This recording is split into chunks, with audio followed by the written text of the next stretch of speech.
Thank you so much, Beth, and everyone who has presented the asks so far. I'm going to go over the fourth and last ask, which is about supporting increased school safety and asking our legislators to continue their commitment to safe and supportive schools through legislation and funding, working on both prevention and treatment for all students. So the first part of our ask is that we want our legislators to continue working with the Michigan Department of Education and Health and Human Services after the passage of Senate Bill 321 that would develop standards for educators to recognize mental health needs and refer students for help. As has been repeatedly reported this year, Michigan's children have had a dramatic increase in their need for mental health supports. However, there are no current standards to help teachers recognize and address these needs. This bill has not yet been passed in the House, so we ask that it be brought to the House floor for a vote. The bill would allow both the Michigan Department of Education and the Michigan Department of Health and Human Services to develop standards with mental health professionals, which are required to include warning signs and strategies and be counted towards professional development. And according to the Senate Fiscal Agency bill analysis, this bill would have minimal fiscal impact. The second part is that we're asking our Michigan legislators to support the governor's mental health budget to increase screenings for students, teacher training, the number of mental health professionals and counselors in schools, open new school-based health centers, and expand specialized services for students with severe mental health needs. As stated in the first part of this ask, Michigan students have had a dramatic increase in their need for mental health supports. This budget would include hiring hundreds of mental health professionals, nurses, counselors, and social workers. Prior to meeting with your Senate or House member, you might want to find out the ratio of students to each of these professionals in your districts so that you can share that information with them and reiterate the importance of making sure that students have enough professionals to meet their needs. According to the U.S. News, Michigan ranks second to worst in the U.S. for the ratio of students per counselor.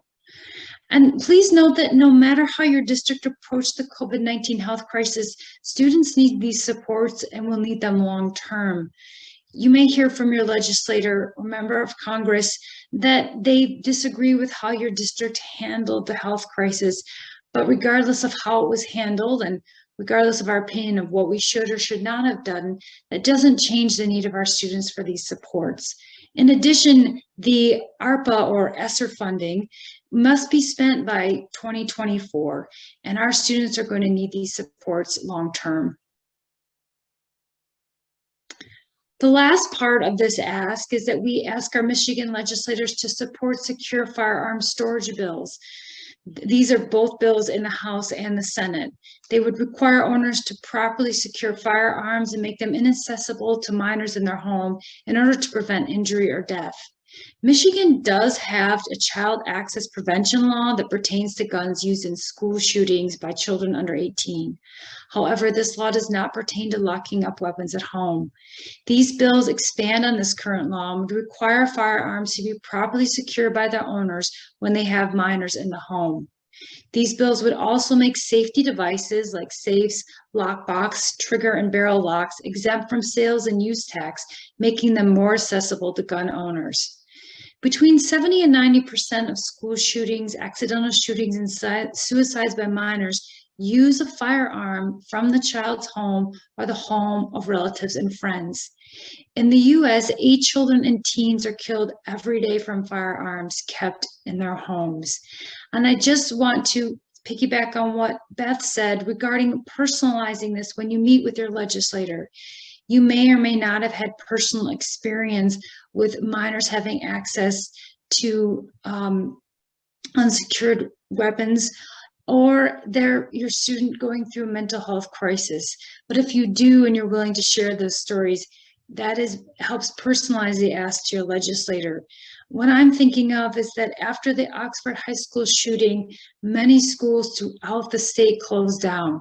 I have 2 high school students myself who are both mentally impacted by having to go to school the next day, and their school closed because of it.